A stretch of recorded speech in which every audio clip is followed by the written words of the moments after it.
Okay, so whether or not you've been to past events, I'd like to remind us all why we are here. The Shane Foundation is established to raise awareness and support research for the treatment and prevention of contraceptive and pregnancy-related blood clots. They're responsible for miscarriages, low birth weight, stillbirths, and maternal deaths. My parents, Roberta and Arnold Gold, who are over there if you haven't met them, they're so cute. My parents and I started this foundation in honor and in memory of my sister Shane and her unborn son, who were lost to us as a result of this totally treatable illness. While Shane was taking the oral contraceptive Yasmin, an almost unnoticed swelling in her left thigh turned out to be a deep vein thrombosis, which reached her lung, causing a life-threatening pulmonary embolism. Quick action and treatment saved her life. 18 months later, she became pregnant.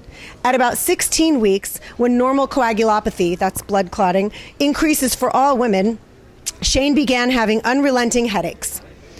This condition was eventually diagnosed as cerebral venous thrombosis, a CVT, which is blood clot in the brain. And I will never forget when she called me because she'd been suffering for so long and been telling doctors of her symptoms, and they kind of ignored her, blew her off. Oh, honey, you're just pregnant. Drink a glass of water. And after so much pain and her vision was weird, she finally called me at like midnight after I had taken her to the hospital that day, and she said, it's blood clots. Like, oh my God, they're back, but this time they're in my brain. And she'd been seeing doctors all along, and they missed them. And we didn't really know what we were dealing with either, and I just will never forget getting that call. She was hospitalized and received anticoagulation treatment, which began to control the CVT, but this treatment was not enough to prevent the fetus from being affected. Unfortunately, none of Shane's doctors, and I think there were 9 at Cedars, where we thought, oh, cool, she's at Cedars now, realized this serious fetal risk. Near the beginning of Shane's 7th month, the fetus died because of severe placental clotting.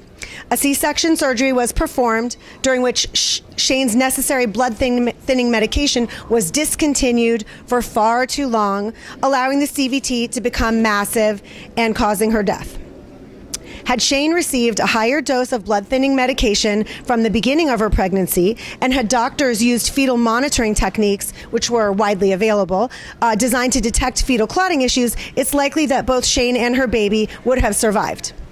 A supposedly harmless contraceptive drug had initiated a clotting condition, leading to a series of events that cost Shane her health, her child, and her life. She was 31. What happened to Shane was avoidable. It's really important that we understand this. This is not, and I've said this before, this is not us searching for a cure. We know what's going on.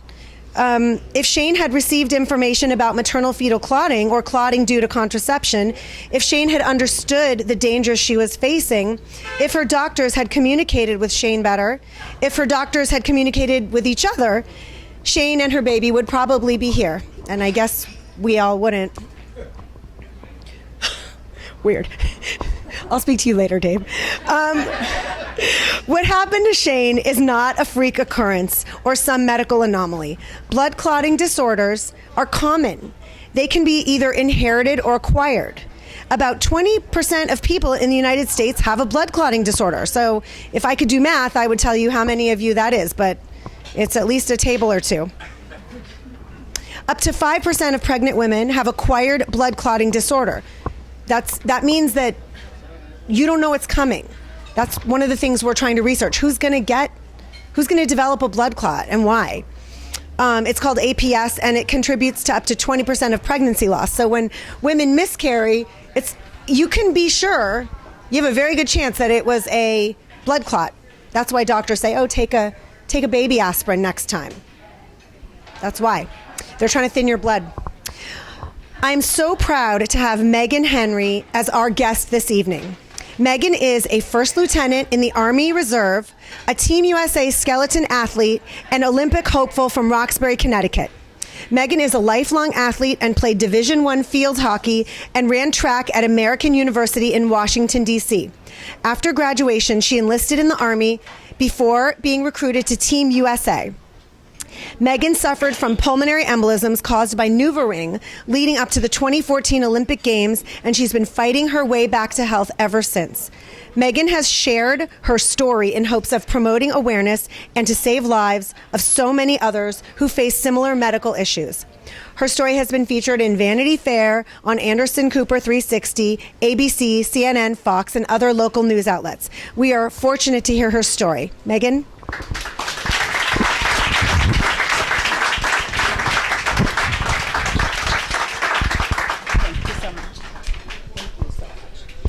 Thank you so much. I am so honored to be here, and thank you especially to Robin. She's an absolute workhorse, and I thank all of you for attending, because your attendance and your support for the Shane Foundation is absolutely crucial. And I'd like to share a little bit about, Robin gave me an excellent introduction, but I'd like to share a little bit about myself and just how you might think I'm kind of an outlier that this happened to me, because I am a high-level athlete. Like she said, I played sports all of my life. I played sports at American University, and after I graduated, I joined the Army. And from there, I was recruited actually to do bobsled, and I was told that I needed to put on 30 to 50 pounds to do bobsled, and I didn't want to do that, so they told me to switch over to skeleton. And if you don't know what skeleton is, it is like luge, but head first. So there's a running start, and you load onto your sled, and you steer with your body weight. And after I joined the military, I was training actually in Park City, Utah for the summer. I was a member of the Army World Class Athlete Program, which is essentially, if you have the potential to make an Olympic team, the Army will support you, and you can be an athlete for the Army, which is an unbelievable experience, and I've had the opportunity to do that twice. But I was living in Utah at the time. I was in a serious relationship, and I had always kind of had a strong hesitation towards using contraceptives, hormonal birth control, because I just thought it was really weird to kind of alter your body's chemistry. It really made me really nervous, and so it was something that I put off for a long time. And then I decided, while I was in Utah, I went to Hill Air Force Base, and I saw a doctor there. I talked about what my options were for birth control, and I had said, I travel internationally. There's no way I could take a pill at the same time every day. I'm just I'm all over the place, changing time zones, and I'm really nervous about how much hormones are in these things. And she presented the NuvaRing as an option to me, and a NuvaRing is just something that you kind of set and forget. And she presented it as it's this low dose hormone, and you don't have to take something at the same time every day. And so it sounded like a pretty good option for me. And at the time, she said, when I was able to kind of reflect on this after I had the pulmonary embolism, she did say, there's an increased risk of blood clots. Do you smoke? And I was like, no, I'm not a smoker. And she kind of was just like, oh, you'll be fine. And so it wasn't something that really caused me any sort of alarm. And so I started the NuvaRing then and there, and this was in 2012. It was in August of 2012 that I started taking the NuvaRing. And within 10 days, I started to have difficulty breathing. And I don't think it's something that the average person would probably notice, but I was just having a little bit more difficulty recovering from sprints. My breathing was just a little bit more labored. And so at the time, when something like that is happening to you, you're trying to justify what's going on. And I was living in Utah at the time. There were a lot of fires. This was when a lot of fires were going on.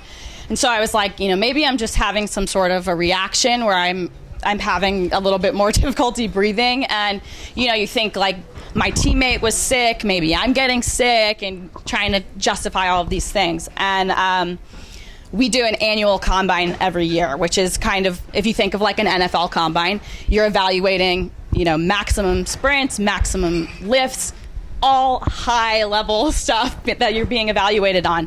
And during the combine test, this was, like I said, it was in a 10-day time frame. And I was exponentially getting worse. The breathing was getting exponentially worse, and I could not jog a lap to warm up for this event. And I was like, I have no idea how I'm going to be able to finish this. And one of the first things we did, it was a 45-meter sprint. And if you're in any sort of condition, 45 meters is not that far. It's half of a straightaway. And I just fell over at the end of 45 meters, and I couldn't catch my breath. I was like, there's no way I can do this again.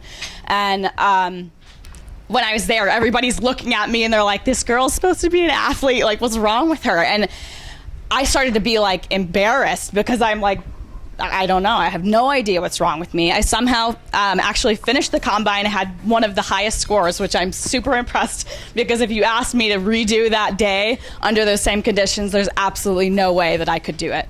And from there, I went straight to an urgent care. Like I said, I was in Utah at the time. And I said to him, these are the only things that are different. I don't know what's wrong with me. I'm having a really hard time breathing. I could barely have a conversation with somebody. I couldn't walk up the stairs. I was unbelievably labored breathing. And for someone who's training 6 days a week, sometimes twice a day, it was bizarre. And so I just tried to reiterate that message, and they didn't really have any answers for me. And I was actually flying the next day to Florida, which is where my boyfriend was at the time. And they gave me an inhaler, and they're like, I don't really know how to help you. And I remember leaving, and I was kind of packing up that night, and I called the urgent care back, and I was like, is there any way that this could be caused by the NuvaRing? And they said no. And so I fly across the country, which is extremely dangerous if you have blood clots. I went to a doctor in Florida.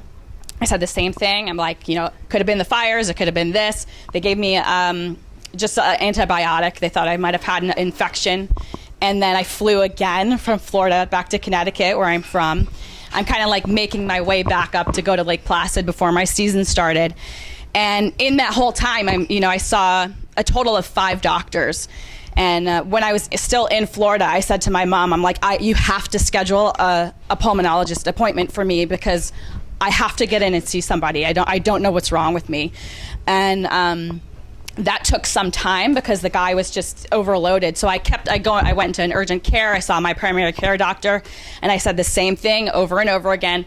And I was like, the only thing that's changed about my life is that I started this NuvaRing. That's the only thing that's different. And when I went to the pulmonologist, he was like, you told a really good story. You got your facts straight. I think that you have blood clots in your lungs. And he's like, it is an absolute emergency. I have to send you right away to get an emergency CAT scan. And I hope that I'm wrong, for your sake. I hope I'm wrong.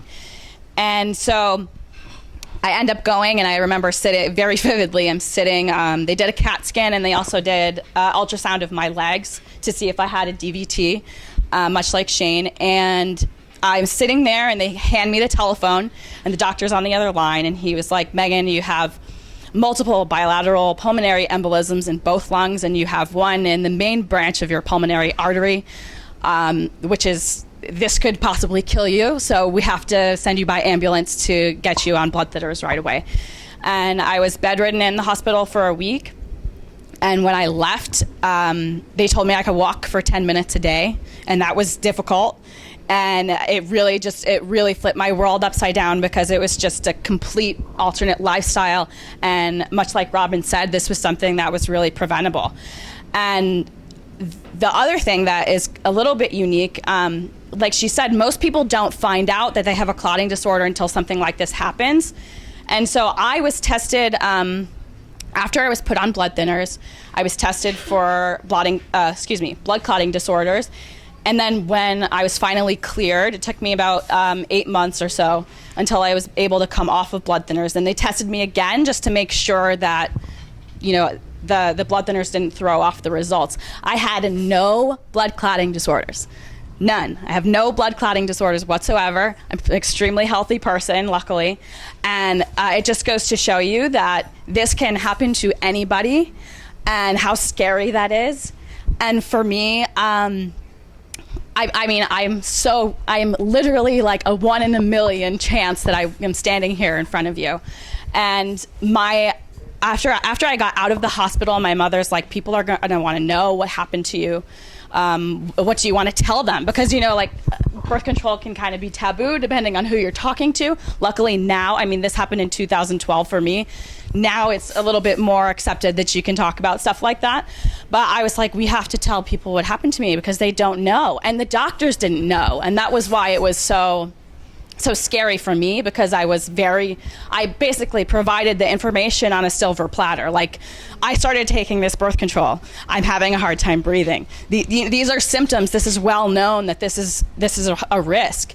And, had I not been persistent, I might not be standing here telling my story to you. And as I was sharing my story, I found out that a classmate of mine from American University had the same thing. She's from Newvering. She had pulmonary embolism, but also suffered from a heart attack, and she passed away.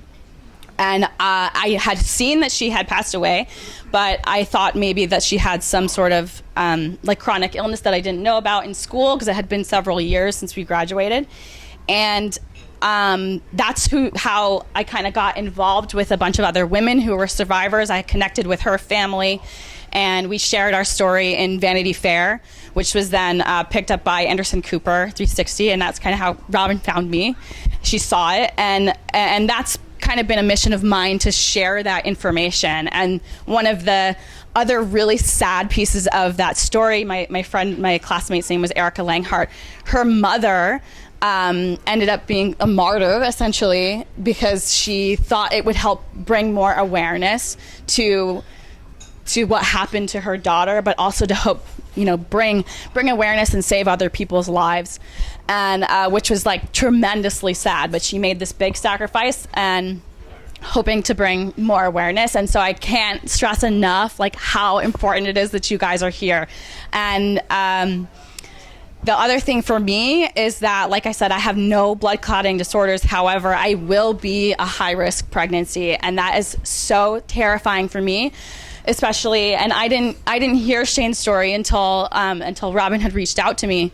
But when they told me that, it makes me so scared, really, for the future, because I've always, thought that I would want that. I would want to get married and have children, and to put my significant other and my future child and myself at that risk it really makes you think. And I just hope that nobody has to be put in that situation, because it really is preventable. And everything that the Shane Foundation is doing to kind of promote awareness and let people know what the risks are is so incredibly important. And if anybody has any questions for me, I would love to answer them. And I really thank you, Robin, so much for having me. Thank you. I want you to know, and my mom will know all about this, that there is no reason you can't have a safe, healthy pregnancy Thank if you're you. tracked by the right high-risk OB. And so, and for anybody who knows anyone who has dealt with this, we certainly have some resources we can point people to. But I can't wait to see your baby. Thank you. And you will have one. And I Thank don't know you. if anyone has any questions? Actually, I have a question. Do you think had you not been an athlete, really hyper aware of your body and its performance, you think you would have noticed, or you would have just No, I don't think the average person would have noticed whatsoever until it got really bad. And like I said, people, they try and justify what's happening to them. And I was like, this is the only thing that's different. And I can't tell you how many people have come up to me and said that they've had similar things happen to them. Sharing my story has been amazing because of the people it's connected me with, and all of you here. But it was crazy how many people were like, oh my God, I had the same thing happen to me. And that was so scary. And again, the doctors do not know, really. They just were not really that aware of what the risks were, which is scary. So that's why you have to be your own advocate. Yes. Are you currently on birth? No, I am not. And I'm not because the thing with blood clots, much like frostbite, or if you're a heat casualty, is that you're high risk forever. And even though I don't have a blood clotting disorder, I just do not want to put myself in that situation. I personally choose not to. I actually use the calendar method, the family planning method, and I'm currently abstaining, but I don't. When I'm in a relationship, that's useful too. Know anyone? But when I'm in a relationship, like I take my temperature every morning and I keep track of that, which is also good because then you are much more in control of your own, your body and everything. Is it NuvaRing in particular, or is it birth control? It is birth control in general. However, NuvaRing does have, it's 6 times the risk because they claim that they can control the release of hormones over time, but they actually cannot. And this is why pregnant women have a risk of blood clots, because their hormones spike. And so with the NuvaRing, they cannot control it. They released their clinical trial information, and it showed that they could not control the release of hormones, and it spiked so much. And that's why it's very inconsistent from batch to batch, and that's why maybe I had never been on birth control prior to NuvaRing. And so that may be why it was so quickly brought out in me versus someone, my classmate, for example, Erica, she had been on NuvaRing for years.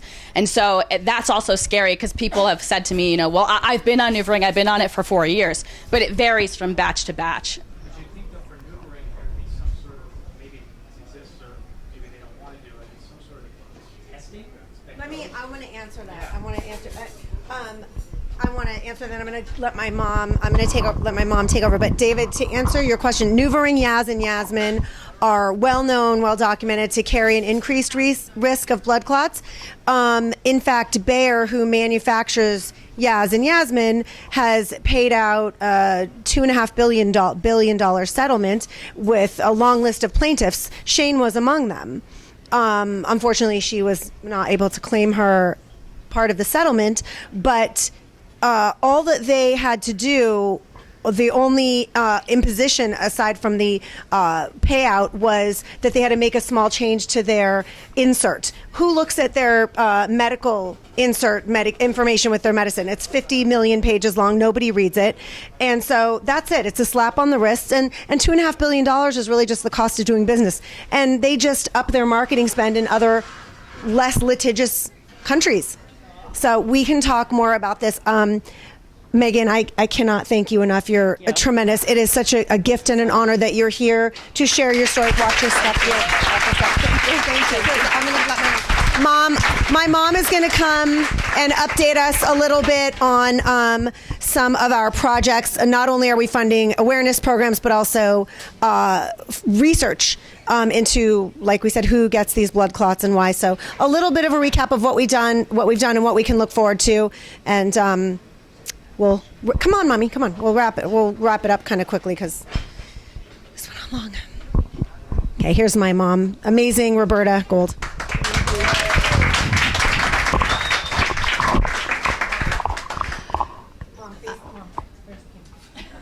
The camera. Oh, I have to stand here. Okay. It's the synthetic progesterone in the contraceptive that causes the problem. And they keep changing the names of the drugs. There's new generations. I could be here for 2 hours talking about it, the chemistry. I don't want to do that tonight, but the research has shown that is the primary culprit, is the synthetic progesterone in the newer versions of the hormone-based contraceptives. They knew about this, but the public was not informed. This has been going on for years. I'm so pleased that Megan could be here tonight and tell her story. Unfortunately, her story is common. This goes on all the time. And it's not just pulmonary embolisms that are misdiagnosed. It's not just pulmonary embolisms. There are heart attacks. There are CVDs. It's, Serena Williams, talk about athletes that recently had a story very similar to Shane's. And she knew it. She was an informed, vocal woman who knew what was happening to her after a C-section, very similar. And finally convinced the doctors that she knew what she was talking about and that she desperately needed anticoagulation to save her life. So what I want to talk about tonight is the power of the Shane Foundation and how powerful this small group of people is. You have no idea. People out there in the world, in Washington, D.C., in New York, they think that we're some gigantic powerhouse organization. They don't know. They don't know. No, because I can't do anything without the support. So I just want to recap what this is about and what we're doing. We launched in 2013, in October 2013, and this foundation has grown to be a national leader in developing new forms of maternal health patient education and supporting research in maternal fetal blood clotting disorders. So it's really a two-pronged organization. We started as a partner of the March of Dimes with presenting information at perinatal nursing conferences. I mean, like, we launched big time with like 500 perinatal nurses in Chicago and then in Orange County. And for the last 2 years, representing the Shane Foundation, I've been honored to hold one of 30 voting seats on the ACOG Council on Patient Safety and Women's Healthcare in Washington.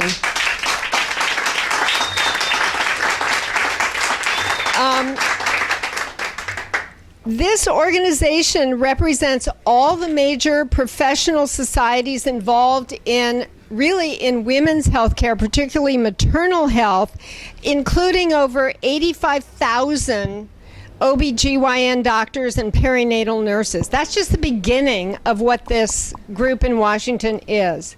And 30 of us have a vote on the U.S. policy and bills in Congress that come through. This organization was formed really around the time that we lost Shane, and they were formed specifically to address this crisis in maternal deaths and morbidity, which really put the United States at third world status. If you can believe it, we function like a third world country in this issue. And these statistics were largely kept from the American public, just like the issue that Megan spoke to you about. This information kind of has seeped out slowly. Prior to this appointment, the Shane Foundation was honored to serve on a California organization at Stanford University that did the same sort of work, but at the state level. And because I'm really just an old school teacher, the first thing I did when I went to Washington was to propose a new form of patient education to empower pregnant women to become their own first line of defense. Because women have to, Megan knew that something was wrong. It was trying to get somebody to believe her and to do something about it. You have no idea how common this is. So the program was based in empowering women to recognize the difference between what is normal or in the normal range and what is potentially serious. Just like Shane was told her headaches were just muscle tension, You have no idea the excuses. I just read a story of a woman who went back to the hospital after giving birth, and she was said, "Oh, you must have asthma." Well, there's really no such thing as new onset of asthma in adults. and she was sent home with some antibiotics where she died of a heart attack. This, it's not just pulmonary embolism. It's heart attacks, it's preeclampsia,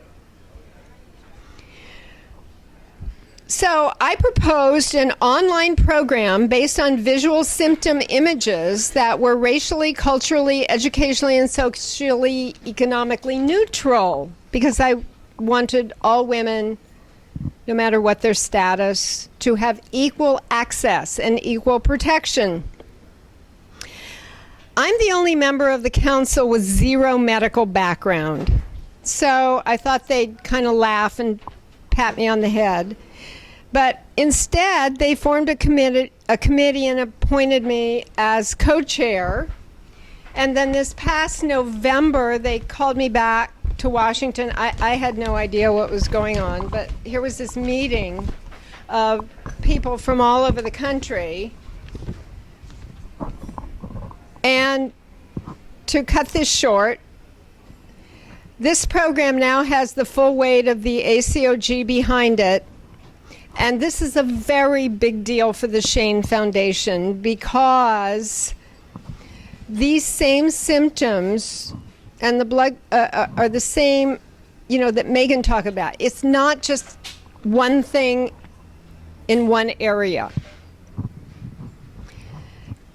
And these are the same as the hormone-based contraceptives. The second reason it's a big deal is because word has been seeping out.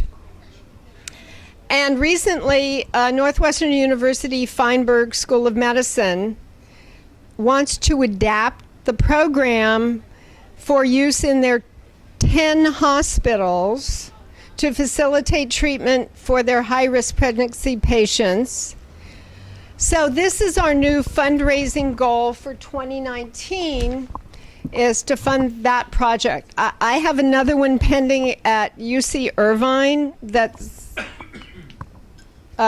in the planning stages, and I'll let you know more about that. That's an anticoagulation project.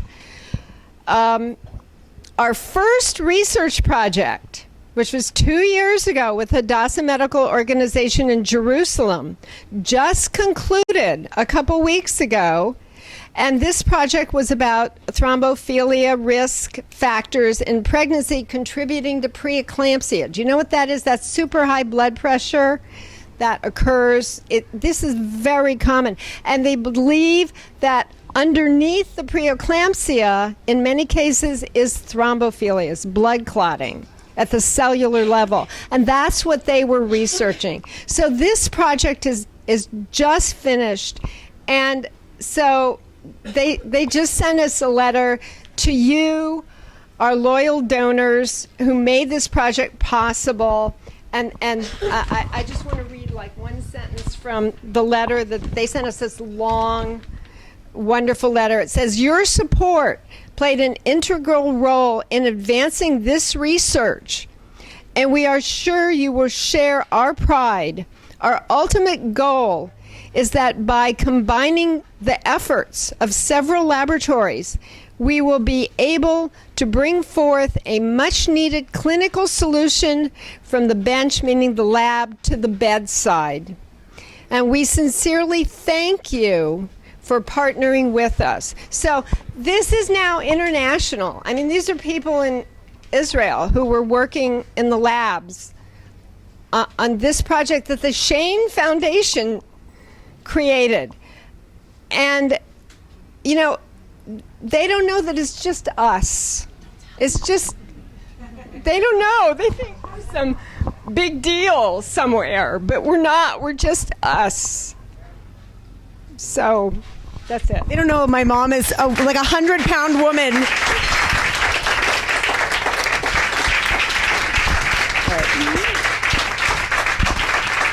So I'm gonna wrap up really quickly. I want to thank all of you again for being here tonight. I know it's not easy. Lauren, go to the bathroom. I know it's not easy. It's such a small group that I call people out one by one. I don't know how many other organizations do that. But I really, really appreciate that you made it a priority to be here. I know everybody's lives are so busy. Your support means everything to us. I mean, all the things my mom just said, none of it at all would be possible without you guys. Thank you, Megan, for your strength. Thank you for caring so much about others that you flew across the country to be here. Thank you again to our very loyal Shane Foundation friends, Abby and Laura, who year after year show up to make this evening possible. Laura, our photographer, and Abby and Laura both help take donations at the end of every evening. I cannot do it without you. We take credit cards, checks, cash. And Susie Cakes has donated some yummy cupcakes, so as you leave and you visit Abby and Laura, please take some. So good. Thank you to Mark's Garden, who always donates beautiful flowers. Thanks to my husband, John. Videographer, technical support, eye candy. Bye, my neighbor. My neighbor's coming. So many jobs. Thanks to my dad. Dad, I love you so much. Love you, Dad.